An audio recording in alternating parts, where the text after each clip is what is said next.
Imagine standing on a frozen plain, thousands of miles from home. The temperature is so cold that spit freezes before it hits the ground. Your breath hangs in the air like smoke. You are a soldier in the most powerful army on earth. But your enemy is not another army. Your enemy is the sky itself. Your enemy is the wind. Your enemy is the simple, terrifying fact of being cold. And here's the horror. Every decision your legendary commander has made, every mile you marched, every victory you won, has led you here, not to be defeated, but to be erased. This is the story of how the greatest military genius of his age, Napoleon Bonaparte, was brought to his knees by a silent, invisible army, an enemy that history often forgets, the Russian winter. By 1812, Napoleon ruled an empire that stretched across Europe. Austria had fallen. Prussia had fallen. Even Russia had once been humbled. He was the master of Europe, the god of war. He believed that human could conquer anything. Anything except the Russian winter. In June of that year, Napoleon launched his boldest gamble, the invasion of Russia. He gathered the largest army Europe had ever seen. Over 600,000 soldiers, French, Italians, Poles, Germans, an unstoppable force that marched eastward across the Niemen River. It was called the Grande Armée, and it looked invincible. But the summer sun was merciless. Men collapsed in their heavy wool uniforms. Horses fell dead on the dusty roads, and the Russians refused to fight. Instead, they retreated. Each step back was a trap. Villages burned, crops destroyed, wells poisoned. The scorched earth left Napoleon's army with nothing to eat, nothing to drink, nowhere to rest. As the weeks passed, hunger and exhaustion spread like disease. Soldiers dug for roots. Horses were slaughtered for food. Discipline began to unravel.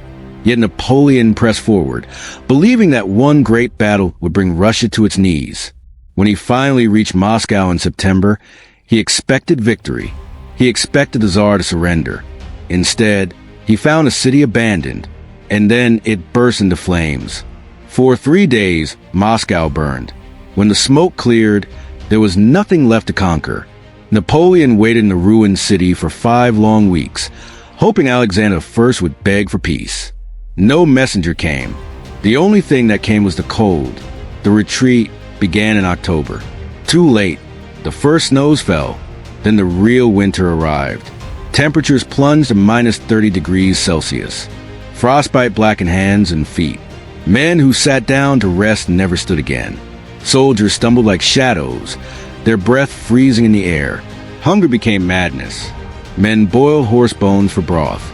They chewed leather straps. They ate candle wax. The road westward turned into a frozen graveyard, marked with abandoned cannons, shattered wagons, and corpses locked in the ice. One survivor later wrote, "The snow was red with blood, black with frozen corpses, and blue with the faces of the dying." And the winter had an ally, the mud. Before the freeze, the autumn rains turned the roads into oceans of filth.